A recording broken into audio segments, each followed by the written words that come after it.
Bonsoir à tous. Il y a des combats qu'on mène depuis des années et malheureusement, ce n'est pas terminé, mais ce n'est pas pour autant que on ne continue pas à se battre. Quelqu'un disait, ce n'est pas parce qu'on va se battre qu'on va gagner, mais on ne gagnera pas si on ne se bat pas. C'est dans Causement Réunionnais.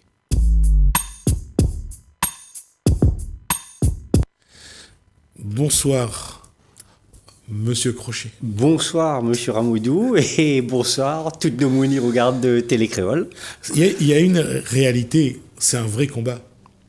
Parce qu'on se rend compte qu'il ne faut jamais rien lâcher, et surtout pour la langue, il faut continuer, parce que même les gens soi-disant avec vous, parfois on a l'impression qu'ils ne sont pas là. On a raison, c'est effectivement un combat au long cours. Et il fait à peu près 25-30 ans que moi, en tant que militant réunionnais, moi, là, consacré mon temps, mon énergie, et me rendre compte que n'est pas suffisant. Et quand la fille arrive à un certain âge, me dit que peut-être c'est le moment de transmettre aux générations futures certains éléments du combat que nous l'a porté et que je peux en servir pour avancer. Parce que s'il n'y a point de transmission, n'aura point non plus de progrès. Et tout à l'heure, nous t'es cause par rapport au Covid. Il est vrai que le Covid, avec tous les désagréments qu'il a amenés, il a eu au moins un effet très positif chez un ancien militant comme moi, c'est de dire, là, l'heure est arrivée pour continuer le combat et transmettre au maximum de jeunes ou moins jeunes cette envie de faire vivre notre qualité réunionnais, notre langue, que en tout état de cause, il sera toujours là. Et il prenait tout à l'heure une phrase de Jean-Marie Djibaou, que l'importante, l'identité, c'est ce qui reste à haut quand on la fin perdre toute. Et disons que nous ne l'avons pas encore perdu toute, mais nous pourrions bien perdre à la fois notre langue et notre identité. Et c'était justement le thème de ma visite de l'autre fois à Télécréole, où m'expliquait qu'il y en a un réel danger, que le créole réunionnais, que c'est un élément constitutif de l'identité réunionnaise, il est en danger. Et qu'il peut disparaître, il faut nous faire attention à ça. C'est un paradoxe parce que normalement les langues régionales sont dans la Constitution européenne, je crois. Alors, effectivement, dans la Constitution française, où on en a les formulées de cette manière-là, les langues régionales y appartiennent au patrimoine de France. Bon. Là, déjà, moi, je ne suis pas tout à fait d'accord, parce que c'est une vision que les patrimoniale, c'est-à-dire que l'État français... C'est un patrimoine, mais ça ne vit pas. Ben oui, un patrimoine, c'est comme un bâtiment, c'est une affaire qui est là, et qu'on doit prendre en l'état. Or, déjà, la situation du créole réunionnais par rapport à la situation des autres langues régionales, c'est une situation qui est exceptionnelle, puisque nous, c'est le seul territoire français où, effectivement, la langue régionale l'est majoritaire. Ça, c'est dans la Constitution. Maintenant, on en a, effectivement, depuis la reconnaissance du créole réunionnais en décembre 2000, a pris un certain nombre de textes de disposition, la reconnaissance. Mais, nous l'accordons dessus ça la dernière fois, il est évident que quand on fait le bilan, je suis 20 ans, 2000-2022, le bilan est accablant. C'est-à-dire que là où on aurait dû avoir beaucoup de classes avec l'option langue et culture réunionnaise, là où on aurait dû avoir un tacon de classes bilingues, parce que le bilinguisme, c'est l'avenir des marmailles de la Réunion. Eh bien, que ça nous trouve, en tout et pour tout, 703 marmailles du premier degré, que les dans des classes bilingues, mis entre guillemets, parce que est-ce qu'il correspond vraiment à des classes bilingues? Ça, c'est une affaire à discuter entre spécialistes. Donc, on voit bien que en 20 ans, nous n'avons pas progressé. Donc aujourd'hui, il faut que nous, ça va beaucoup plus loin.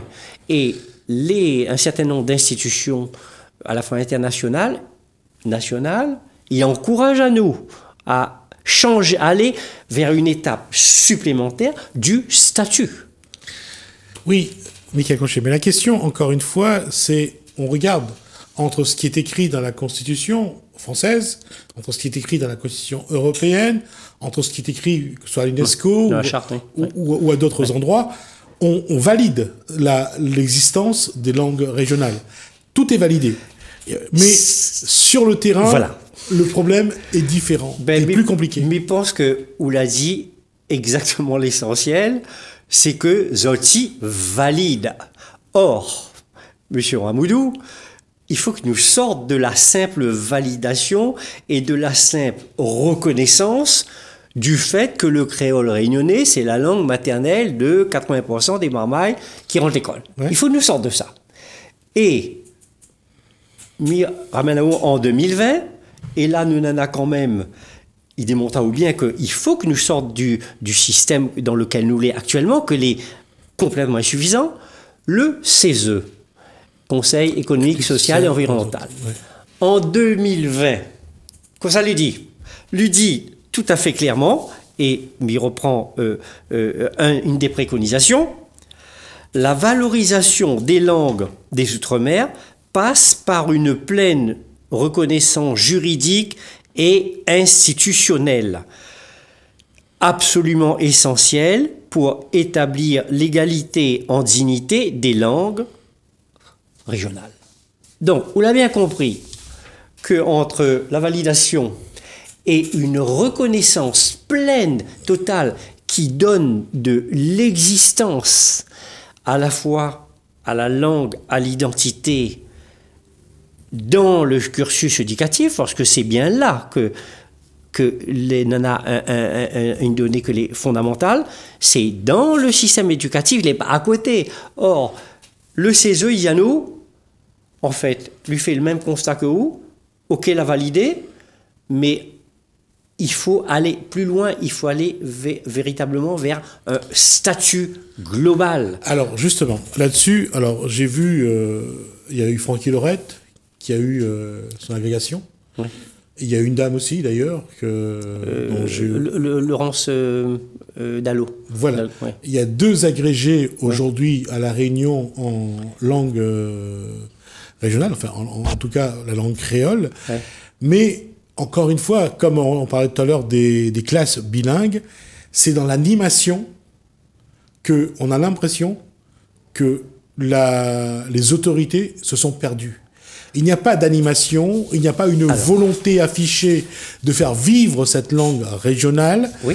Et cette réalité-là, à un moment ou un autre, si une association ou si un individu porte plainte contre l'État pour non-respect de ce point-là, ben, la personne a eu des chances de gagner. Alors, effectivement, nous avons eu l'occasion dans le dernier coup de montrer à quel point aujourd'hui, la situation que l'on a à La Réunion par rapport à la langue maternelle, c'est une violation des droits culturels et linguistiques des enfants, des marmailles, et aussi des gens. Donc ça, c'est le premier point. Maintenant, comment répondre effectivement au questionnement ou dire moi que l'on a 2 agrégés. Moi, je me dis, tant mieux si nous en avons 2 agrégés, mais en aucun cas, le fait d'avoir 2 agrégés va changer la donne au niveau du système éducatif. C'est-à-dire que là encore, il faut travailler à un plan global de développement de l'enseignement de la langue avec un arc-boutant essentiel, le bilinguisme, un deuxième, l'enseignement de la langue et de la culture réunionnaise, de l'option. Donc si on veut, et nous l'est toujours pas là-dedans, c'est-à-dire que peut-être que demain on aura 15-20 agrégés, et alors est-ce que va changer quelque chose dans le système actuel que les complètement, il répond pas à la demande, et il parle d'une demande qui est à la fois identitaire, culturelle, pédagogique, parce que là aussi, il finit par répéter un peu la même chose, mais la pédagogie, c'est un peu l'art de la répétition. Nous avons bien conscience qu'aujourd'hui, dans le contexte réunionnais, et c'est même une conclusion d'un rapport de l'inspection générale de l'éducation nationale et de la scientifique et de la recherche, que ça, ben, très clairement, ça c'est un rapport décembre 2020. Mais il reprend la phrase.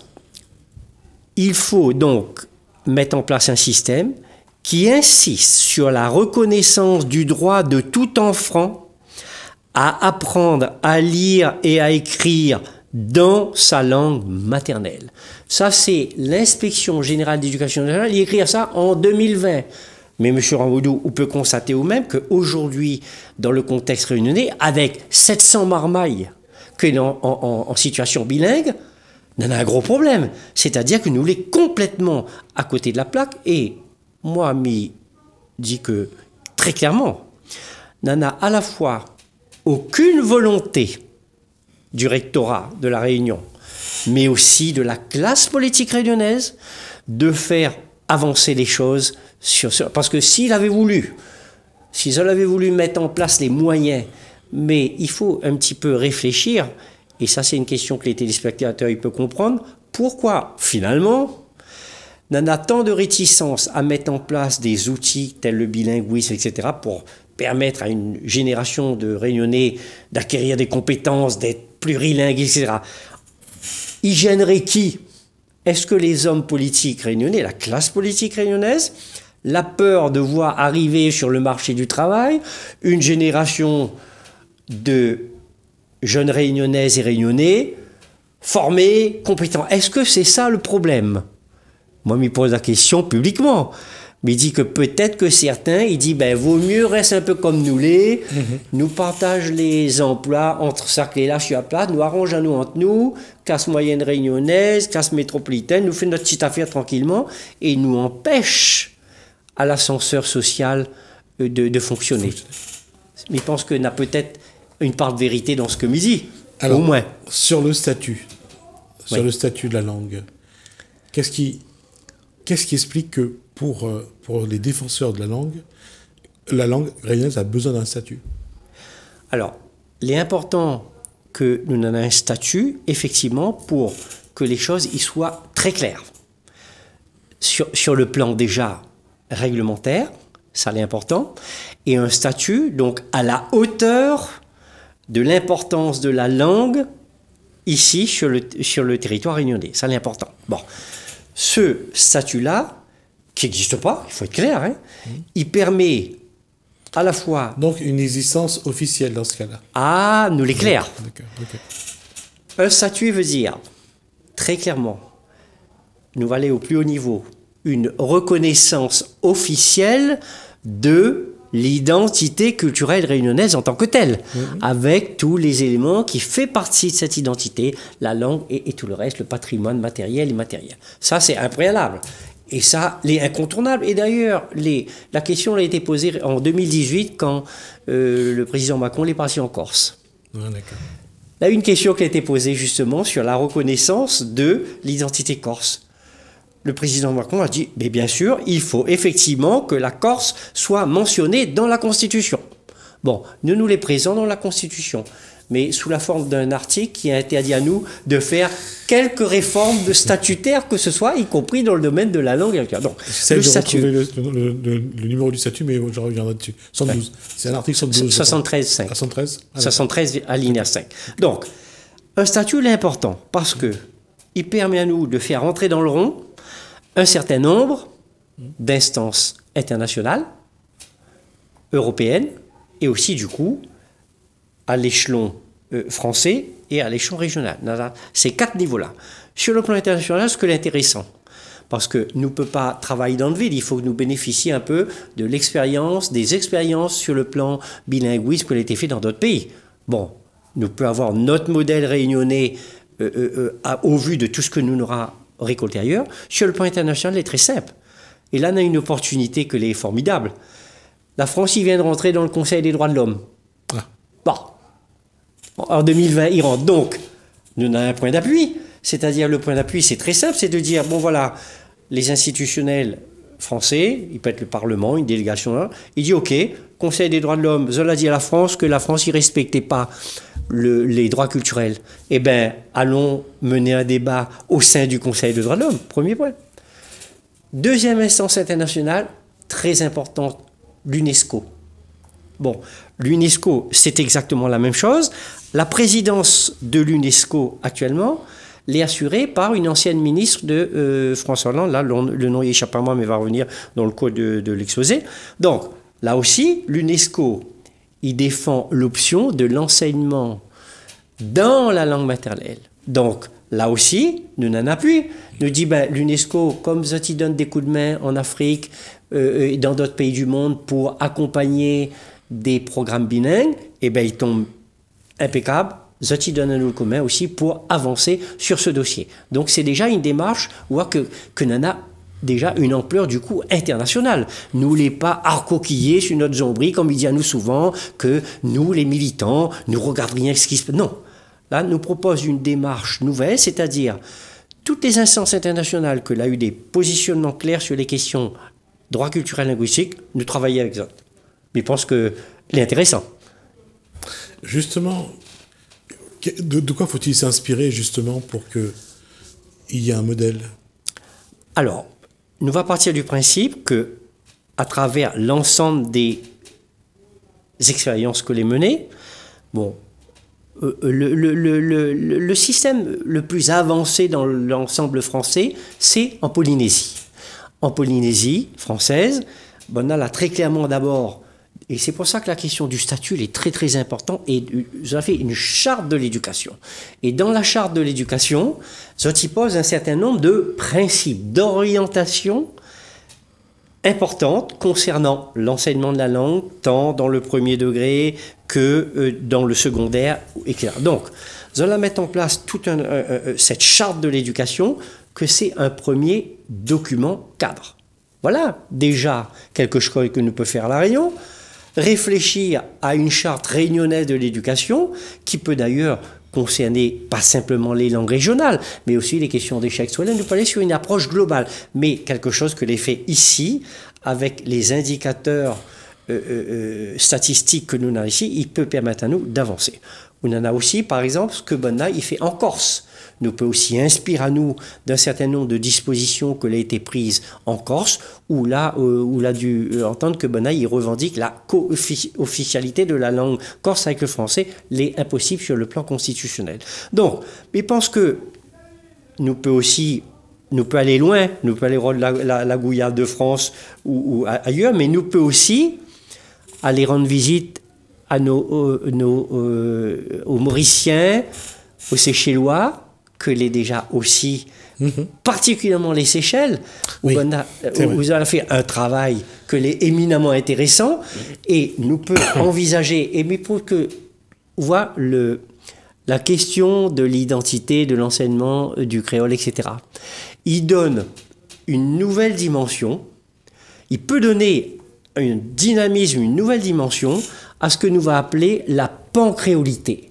Parce que, sous l'égide de la pancréolité, nous peut mettre en place une ingénierie, on va prendre un mot, à la fois linguistique, pédagogique, qui réunit tous les peuples créoles, Seychellois, Mauriciens, Martiniquais, Guadeloupéens, enfin, tout l'ensemble des créoles de la planète, il peut effectivement permettre à nous d'enrichir une charte et puis de donner aussi la dimension profondément réunionnaise à ce que nous envisageons de faire. Et je pense que ça est très important, c'est-à-dire que nous ne pouvons pas priver à nous dans ce travail collectif où il y en a des universitaires, des historiens, des associations, enfin, toutes les forces vives de ce pays, il peut être associé dans ce projet global où on aura de l'international,